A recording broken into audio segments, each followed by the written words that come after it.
কাকে ভোট দেওয়া উচিত আগামী বিধানসভা নির্বাচন। নমস্কার বন্ধুরা, আপনার একটা ভোট ঠিক করতে পারে আপনার আগামী 5 বছর। কিন্তু সত্যিটা হলো 90% মানুষ না ভেবেই ভোট দেয়। আপনি কি তাদের মধ্যে একজন?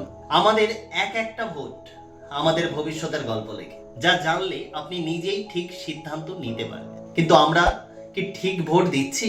আসন্ন বিধানসভা নির্বাচনের আগে একটা প্রশ্ন, আমরা কি সত্যি জানি কাকে ভোট দেওয়া উচিত? আজকের এই ভিডিওতে আমি কোনো পার্টির নাম বলবো না, কিন্তু আপনাকে এমন কিছু পয়েন্ট বলবো।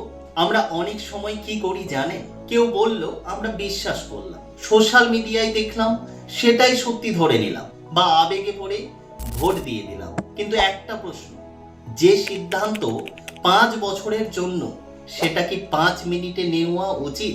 চলুন খুব সহজভাবে দেখি। প্রথমত, কাজ দেখুন, কথা নয়। গত 5 বছরে আপনার এলাকায় কি উন্নয়ন হয়েছে নিজেই বিচার করুন।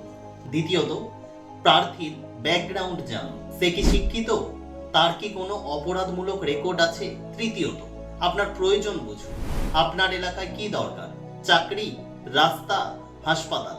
যে এগুলো নিয়ে কাজ করবে তাকেই বেছে নিন। ফেক নিউজ থেকে দূরে থাকুন, সবকিছু যাচাই না করে বিশ্বাস করবেন না। একবার ভেবে দেখুন, আপনার পরিবারের ভবিষ্যৎ, আপনার সন্তানের শিক্ষা, আপনার নিজের নিরাপত্তা, সবকিছু অনেকটাই নির্ভর করে এই একটা সিদ্ধান্তের উপর। তাহলে কেন আমরা অন্যের কথায় প্রভাবিত হব? ভোটটা কোনো পার্টির জন্য নয়, ভোটটা আপনার নিজের ভবিষ্যতের জন্য। তাহলে সবকিছু শেষে একটাই কথা, স্মার্ট ভোটার হন, আবেগী নয়। ভিডিওটা শেয়ার করুন, কারণ সচেতনতা ছড়ানোই সবচেয়ে বড় দায়িত্ব। ভালো থাকবেন।